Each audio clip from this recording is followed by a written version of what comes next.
To me, they had a sense of like family. People viewed the people that they work with as members of their family because they spent a lot of time with them.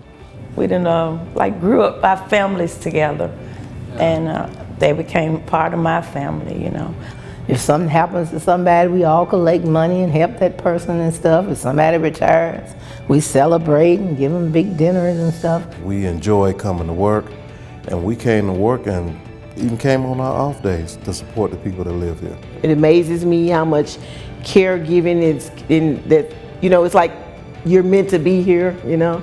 That type of personality that's just meant to be in this type of field. Sometimes you wake up and you're like, what they gonna give me today?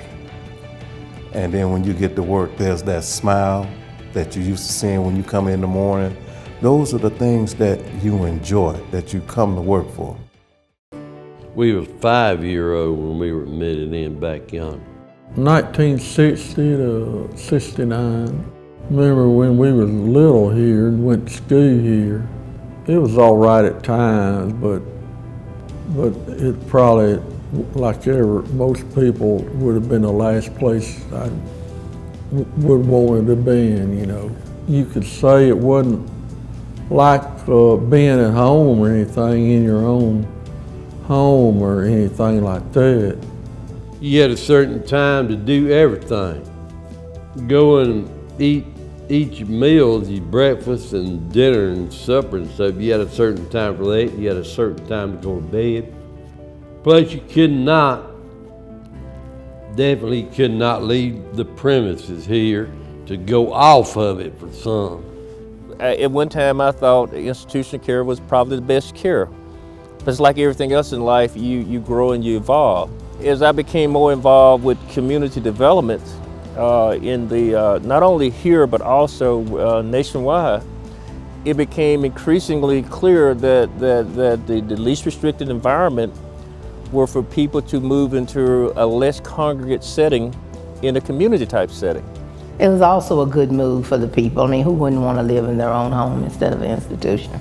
So it's a good thing, it really is. Well, it's exciting in the fact that some of these folks have lived here all their life, and now they have an opportunity to go out and move into a new home in the community and experience things that perhaps they've only dreamed of doing.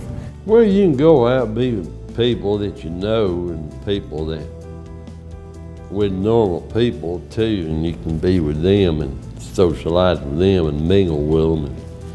Going out to the library, interacting with the public. I mean, they did that here, but instead of coming to a building, they're coming back home, and they know they're coming back home. It's been a blessing to see people go from basically an institutional setting to a beautiful environment setting that they're able to live and have beautiful things in their home, just like we have in our homes. We've done a great job of providing them with homes now, like you and I live in, or afford them opportunities like you and I have that they've never had the opportunity to be a part of. So this is a neat time and a new beginning for them. Being in the community, you see little oddities, stuff that we're used to that they haven't had privy to until now. Take, for instance, the cooking of a meal. Their meals were prepared and then brought in on trays. They never smelt the home-cooked meal until now. But to have the sense, their sensory, to see them smell the meal cooking and the reaction.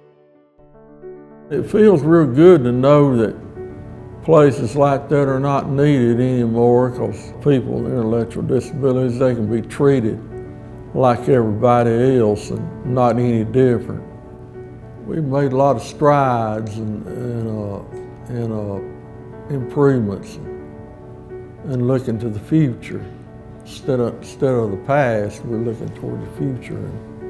The future looks good and even better, and we're gonna have even better days ahead.